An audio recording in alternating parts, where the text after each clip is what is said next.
trauma-informed training means that we create these environments where harmful behaviours like bullying, harassment, discrimination, they can't take root in the same way. So let's just talk about the clerks and the staff. They're really at the centre of this system, and they can absorb so much pressure from so many directions, and often with little room to recover. Yeah, I think between us we've heard countless stories of barristers sharing news with clerks about bereavement or illness or divorce. And I'm thinking about one in particular where a barrister was actually asking for it to be kept a secret. And so that clerk was then having to navigate the busy diary, having to hold the secret from others in the room. That's really difficult. Yeah, gosh, I can really feel, as you're saying, that responsibility, that's a lot. And there's so many people that clerks are managing, their emotions, their expectations and their careers. And they're not just managing the barristers, that's also the solicitors and the clients as well, particularly when it's direct access.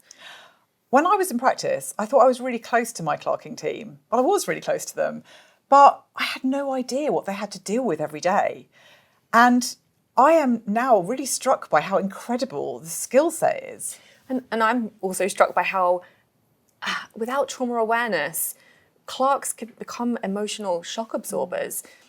And I suppose that's relevant for barristers as well. If we're doing this on a daily basis and with little support, no wonder we struggle.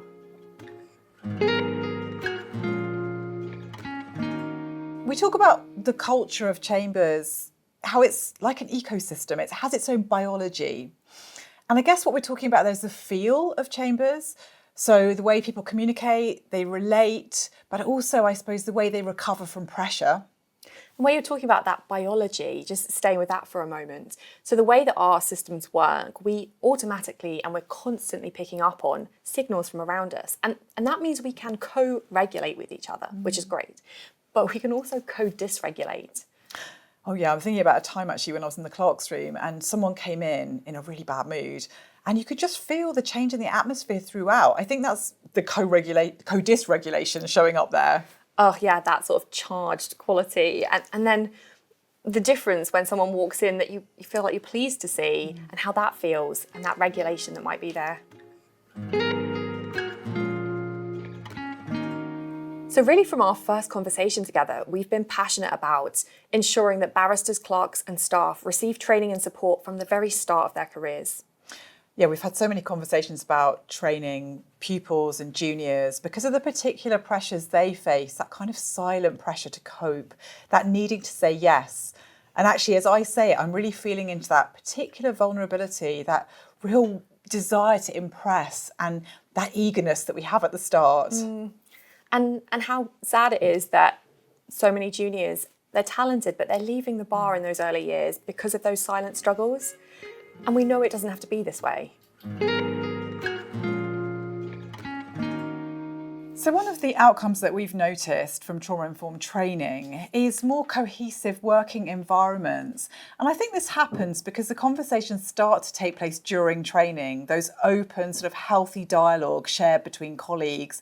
And then that begins to be transported into Chambers life. And so what we find is there's natural support happening and this ability to speak more openly about things, even actually when there's pressure. And clients really notice that as well. And I guess another thing that's there is that trauma-informed training, it means that we create these environments where harmful behaviours like bullying, harassment, discrimination, they can't take root in the same way. So when we have a shared language, we can understand and normalise that actually trauma can affect all of us. I'm just thinking to those training rooms where we've got a room of barristers or clerks and there's that sigh of relief when people realise that what they're experiencing, it's a thing, it has a name and others are experiencing it too. And this is how we shake some of that stigma, some of that shame, when we validate that these are normal human responses that we're all feeling. And that we're not alone. We can reflect and we can choose to do things differently as individuals and as a profession.